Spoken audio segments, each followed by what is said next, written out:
제 집 공사하고 있다고 말씀드렸지 않습니까? 어떻게 구조 변경을 했고 어떤 식으로 지금 진행하고 있는지에 대해서 설명을 드리고 이것도 우리 집이니까 도면 드릴 수 있습니다.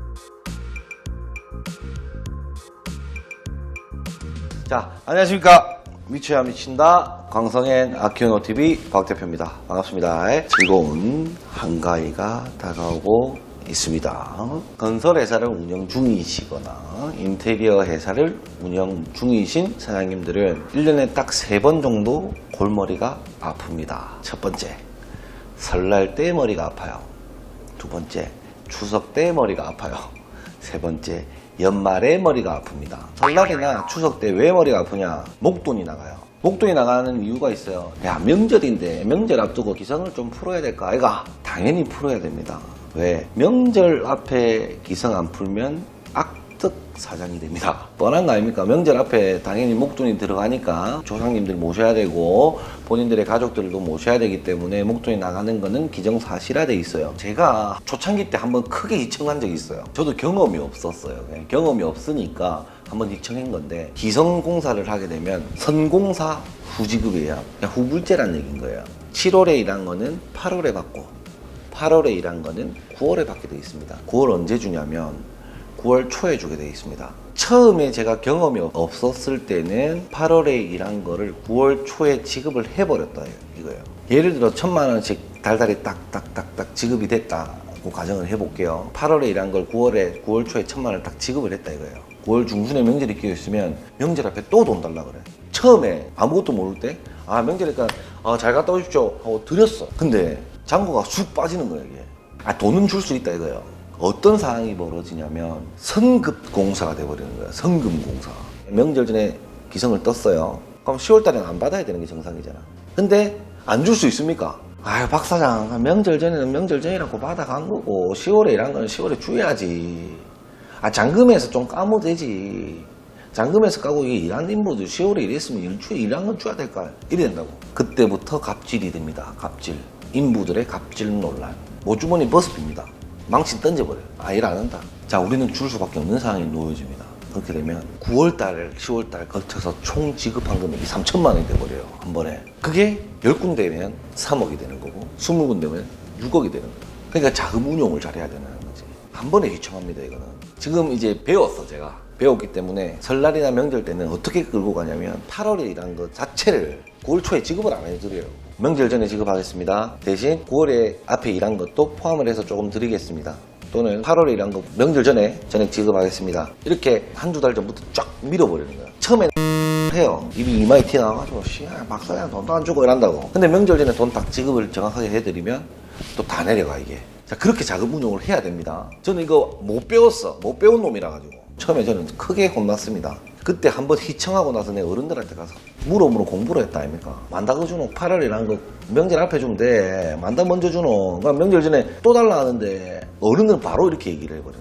돈이 중요한 게 아니라 이 인부들한테 끌려가는 순간부터는 이제 회사가 힘들어져요. 갑질을 하자는 게 아니고 끌려가게 되면 돈 달라는 대로 줄 수밖에 없는 그런 상황이 되어요. 추가금도 이빠이 때려버리고. 자, 그런 거 항상 유의하시길 바라겠습니다. 아무튼 즐거운 연휴 보내시고 배탈 항상 조심해야 됩니다. 운전도 조심하셔야 되고 저로 운전하면 안 됩니다.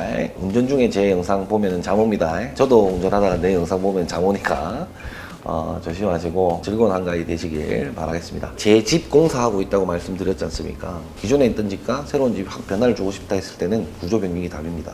어떻게 구조 변경을 했고 어떤 식으로 지금 진행하고 있는지에 대해서 설명을 드리고 이것도 우리 집이니까 도면 드릴 수 있습니다. 도면을 여러 수십 번 바꿨기 때문에 엄청 고민을 많이 했는데 이거 변경 전부터 변경 후까지 전부 다 드릴게요. 언제 드리냐? 제일 마지막 촬영하고 나서. 이 컨텐츠로 말씀드릴 게 제법 많아요. 스위치며 전열이며 조명이며 기타 등등 여러 가지 알려드릴 게 많으니까요. 그 몇 가지를 다 알려드리고 이 도면을 불출하는 걸로 그렇게 하겠습니다. 오늘은 최초의 도면이 어땠다 그랬는데 최초의 도면을 나는 이렇게 바꾸고 싶었다 까지는 먼저 알려드릴 수 있도록 하겠습니다.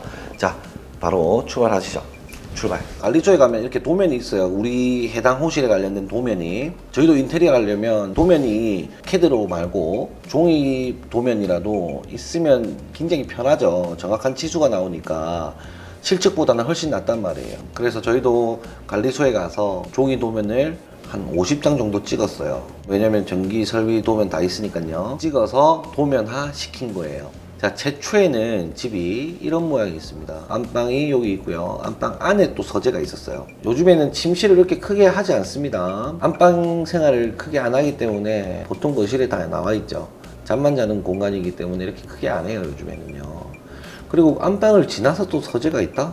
이거 좀 이상하지 않나 하는 생각을 좀 했었고, 안방 문을 열면 여기 드레스룸이 있었습니다. 그래서 제가 처음 갔을 때는 이 드레스룸이 좀 작다, 이 서재가 왜 이렇게 있지? 이렇게 생각을 몇 개씩 했었고, 그리고 주방이 이렇게 딱 자리를 하고 있었고, 거실이 이렇게 자리하고 있었습니다. 완전 복도 형태의 어떤 건물이었어요. 자, 구조 변경이 답이다라고 말씀을 드렸는데 엄청 크게 차이가 납니다. 집의 넓이가 아예 달라 보여요.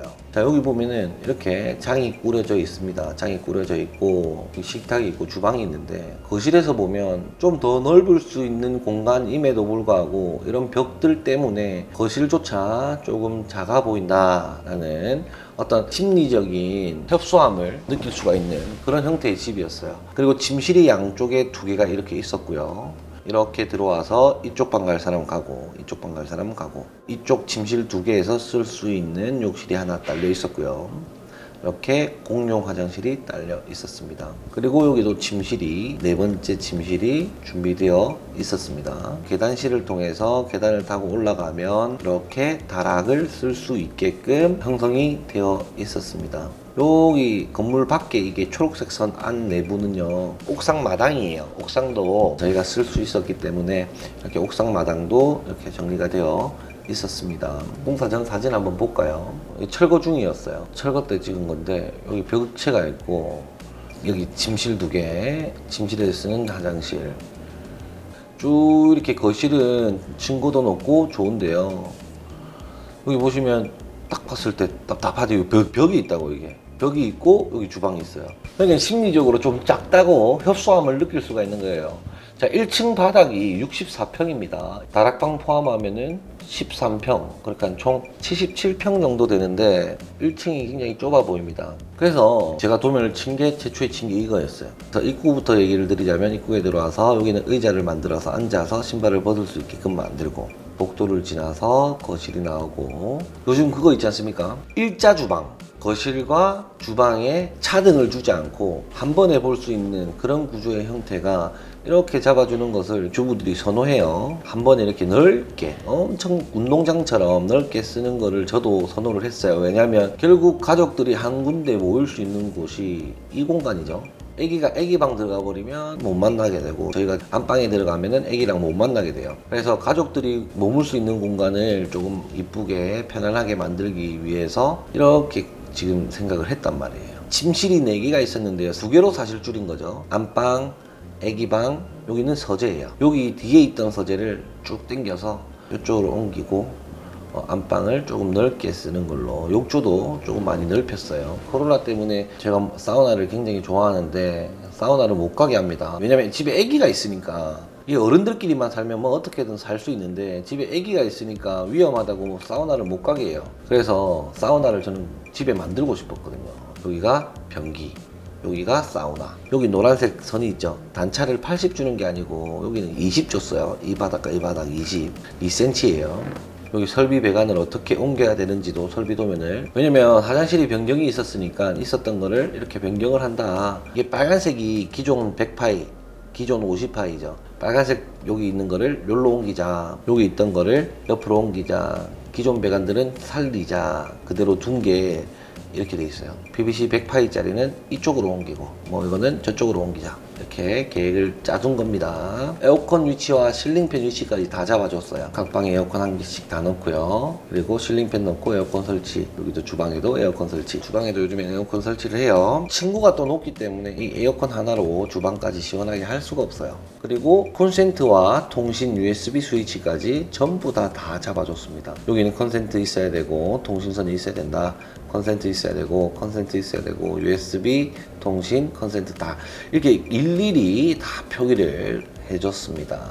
이거는 공조예요, 공조. 요즘 아파트 보시면 공조 시설이 정말 잘 되어 있습니다. 한풍 시설이죠. 우리 회사에도 급배기를 넣어서 청정구역으로 만들게끔 우리가 설계를 했지 않았습니까? 앞전에 제가 마스크 공장 하면서 클린룸 시설을 집에다가 놓으면 집이 엄청 쾌적해지겠다, 이런 얘기를 한 번 한 적이 있었어요. 그래서 이번에 이사하면서 그 시설을 넣으려고 제가 준비를 했어요. 저도 기관지가 별로 안 좋아요. 우리 애기도 기관지가 조금 안 좋긴 한데, 기관지가 안 좋기 때문에 근린시설로 좀 만들어 놓으면 좀 쾌적하게 지낼 수도 있고, 공기청정기도 쓸 거예요. 공기청정기도 물론 쓸 건데, 이렇게 공조시설, 이게 버튼 하나 누르면 방 전체가 환기가 확 되는 거예요. 전체 집이. 옷장 있는데 우리가 섬유질이 많은 곳은 또 냄새가 쿰쿰하게 날 수가 있어요. 그래서 여기 드레스룸에도 이렇게 공조시설을 했고요. 거실에도 공조시설을 했습니다. 주방에는 다운 드래프트가 여기 조리하는 거를 다 빨 수 있게끔 공조시설이 있지만 클린시설을 했다. 서재에 머무는 기간이 저는 오래 좀 머물거든요. 한번 작업을 시작하면 한 10시간 동안 자리에서 일어나질 않아. 남자니까 뭐 땀을 또 흘리고 하면 또 냄새 날 수 있잖아요. 저는 괜찮지만 같이 사는 사람한테 불편함을 줄 수가 있어요. 그래서 깨끗하게 조금 하려고 한풍시설을 넣었다. 여기 보면은 도면상 파란색 벽 있죠? 파란색 벽들은 철거가 가능한 벽이에요. 자, 내력벽은 건들 수 없지만 내력벽, 그냥 내력벽이라 하면 이 지붕을 받치고 있는 바닥에서부터 올라오는 그 기둥이에요. 요즘에 나오는 좀 고급 아파트들은 조적식으로 콘크리트로 벽을 다 쌓지 않습니다. 이게 라멘 구조라 그러죠. 기둥을 세워서 천장을 지탱할 수 있게끔 아파트를 만듭니다. 그 이유가 리모델링이나 구조 변경이 있을 경우가 많기 때문에 구조 변경 시에 용이하게 변경을 하라고, 소비자의 취향에 맞춰서 변경을 할 수 있도록 이렇게 내력벽이 기둥 형태로 나오게 되어 있어요. 나머지는 다 벽 철거할 수 있는 벽인 거예요.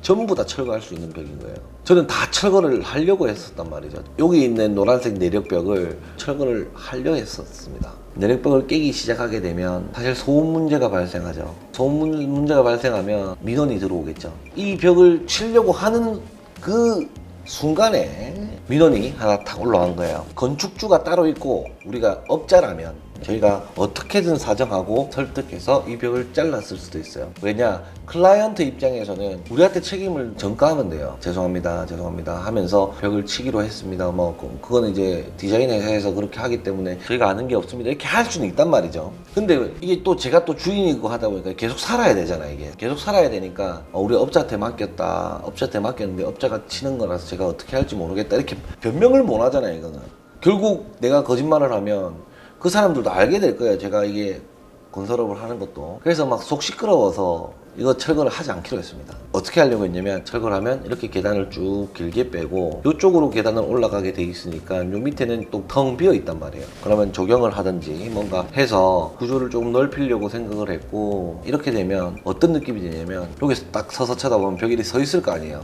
이 정도는 철거를 해야 됐어요. 이 부분, 튀어나온 부분. 그리고 계단을 올라가려고 하니까 또 이 정도 철거해야 되는 거 아니에요.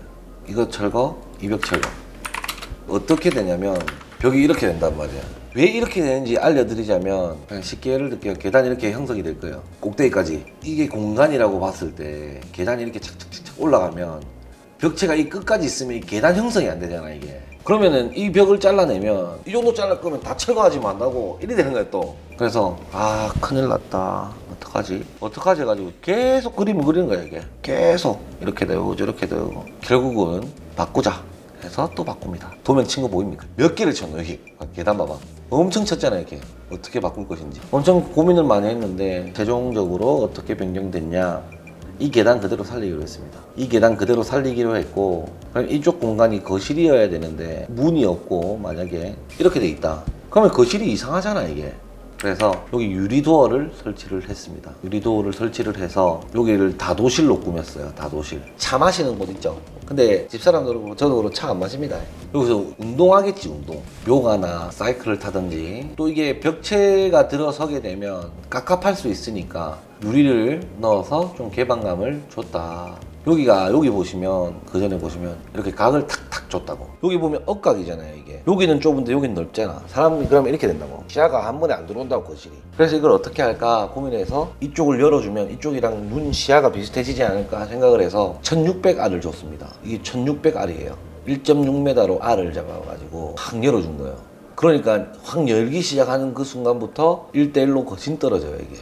딱 섰을 때 시야가 한눈에 쫙 보이게끔. 여기 섰을 때 이렇게 딱 바라보면 유리를 통과해서 이 벽이 보인다고. 유리를 통과해서 이 벽이 보이니까 뭔가 일체감이 생긴다는 거예요. 공간감이 좀 생긴다는 거죠. 이렇게 해서 넓게 공간을 빼줬습니다. 계단 때문에 고민 많이 했잖아요. 이렇게 돌렸어요. 원래대로 돌렸긴 했는데 어떻게 바꿨냐면 여기 계단이 높아요. 이 계단이 이런 식으로 형성이 돼 있단 말이에요. 이 밑에를 이렇게 박스로 짜 맞췄습니다. 벽은 이렇게 올라가겠죠. 벽은 이렇게 올라가는데 이쪽은 도장을 해. 근데 이쪽은 유리로 하는 거야. 그러면 여기서 봤을 때 위에는 도장이 돼 있고 밑에는 이렇게 유리가 돼 있는 거 아니야. 복도가 좀 길고 계단이 형성되면서 밑에 죽은 공간이 생기고, 그래서 이불 장을 짤까 여기 조경을 줄까 하다가 장을 짜게 되면 여기 또 막히잖아. 그러면 엄청 깝깝해져요 여기 복도도. 그래서 우리 집에 아기가 자연환경 속에서 이런 거 저런 거 보면서 살 수 있도록 여기 장수풍뎅이나 뭐 이런 거 키울 수 있게 조경을 해주려고 되는 유리로 잡았습니다. 아이방 화장실 같은 경우에는 모든 자재를 지안이 우리 아기가 선택할 수 있게끔 해줬습니다. 세면대 색깔을 10개 정도 주면서 지가 선택을 했어. 근데 선택한 거 정말 놀랍습니다. 색깔 배합이 한 개도 안 돼요. 세면대 색깔 뭘로 하고 싶어? 이랬는데 주황색을 하고 싶대. 이거 세면대 색깔 주황색이야. 수전이 그러면 검정색이나 이렇게 매치가 돼야 되는데, 수전은 무슨 색깔로 하고 싶어? 나는 하얀색으로 할 거야. 수전은 하얀색이에요. 또 이거는 타일이 뭔지 모르기 때문에 타일이 뭔지 설명해주고, 집사람이 이게 다 골랐어요. 애기랑 같이 앉아서. 색깔이 한 개도 안 맞습니다. 배합이 안 돼. 우리 직원들 중에 색이 강한 친구가 있어요. 색깔 조합 좀 해봐봐. 이거는 난 도저히 못하겠다. 보세요. 양변기 흰 색깔, 수전, 세면대 수전 흰 색깔, 샤워 수전 흰 색깔, 바닥 타일 파란 색깔. 못 맞추겠는 거예요 이거. 왜냐면 이렇게 지금 선택 권한을 주고 하는 이유는 자기 방에 대한 애착을 조금 가지게끔 하려고. 방을 떨어져서 이제 지내야 되는데 이거 내가 골랐어 저거 내가 골랐어, 자기 방에 대한 애착을 좀 가지게끔 해보고 싶어서 선택을 할 수 있게끔 권한을 줬습니다. 이건 유일한 나의 권한인데, 유일한 나의 권한을 우리 아들한테 줬습니다. 어찌 그렇게 색깔 비율이 안 맞던지. 디자인 쪽은 하면 안 되겠다, 아니면 너무 천재인가, 너무 뛰어난가, 다른 생각을 하는 건가. 아무튼 색감은 지가 좋아하는 거 하게 해줬다. 그리고 여기에 장을 없애려고 하다가 분배기를 숨겨야 될 거 아니야. 그래서 장을 여기서부터 여기까지 쭉 다 짜는 걸로. 여기는 그래서 커피 머신이랑 이렇게 올려두고 가볍게 티를 만들 수 있는 벽지에 차 넣기로 결정을 했고요. 여기가 안방이에요. 원래 여기 문이 없었어요. 최초에 벽이었어요. 여기 자다가 화장실 가고 싶은 거야. 그럼 드레스룸 지나서 화장실을 통과해요. 이건 좀 동선이 길죠. 근데 이건 어쩔 수 없고, 밤에 새벽에 일어나서 화장실 갔다가 물이 먹고 싶은 거예요. 그럼 또 나와서 뺑뺑뺑뺑 돌아서 이렇게 주방을 가야 된다. 야, 이거 동선 너무 길다. 이걸 또 이렇게 문을 달았다고. 그러면 화장실에서도 주방 가깝고 주방에서도 화장실 가깝고 막 왔다 갔다 하면서 쓸 수 있게끔 오픈을 양쪽에 해뒀습니다. 스위치도 좀 디테일하게 생각을 해야 돼요. 드레스룸 들어간다고 여기서 불을 켰어요. 자, 옷을 입었어. 근데 주방으로 가고 싶은 거야. 불을 끄려면 다시 옷까지 와야 돼. 여기서 켜고 나오면서 탁 끄고 주방으로 바로 갈 수 있게끔, 화장실에서 나와서 옷 입고 바로 화장실도 가든지 할 수 있게끔 양쪽에 스위치를 달았습니다. 동선을 좀 줄였어요. 그냥 편리하지 않겠나. 지금 이 도면이 픽스된 도면이에요. 굉장히 짧게 몇 분 동안 이렇게 설명을 했는데, 이 구조를 만드느냐고 사실은 도면 20번 넘게 그렸어요. 20개 이상의 도면을 그렸어. 이 업에 종사하시는 분들은 아실 거예요. 도면 다 만들었는데 다 없애고 다시 하는 게 엄청난 스트레스예요. 우리 건축주 집도 이렇게 계속 하고 있습니다. 우리 집이라서 제가 이렇게만 하는 게 아니고 다 똑같아요. 그냥 집이면 누구가 평생 살아야 되는 집이니까 신경을 안 쓸 수가 없잖아 이게. 그래서 건축주의 의도나 의사를 굉장히 많이 물어보고 반영하려고 노력 많이 합니다. 그렇게 해서 집은 이렇게 형성이 됐어요. 이거는 인테리어지만 건축도 마찬가지인 거예요. 주거는 더욱더 이제 우리 건축주분들께서 살아야 되는 공간이기 때문에 얼마나 신경을 조금 더 쓰고 덜 쓰느냐에 따라서 삶의 질이 틀려져요. 삶의 질이. 그래서 이 동선을 가장 깔끔하게 할 수 있고 공간을 조금 더 넓어 보이고 높아 보이고 시선에 차단이 없게끔 하는 방법에 대해서 설명을 해드린 것 같아요. 다음 시간에는 조금 더 구체적인 디테일한 사항을 가지고 말씀을 나누는 걸로 하고요. 음식 잘 가려서 드시고 그리고 운전 조심하시고 조심해서 연휴를 보내주셨으면 좋겠습니다. 구독과 좋아요, 알람 설정까지 부탁드리겠습니다. 감사합니다.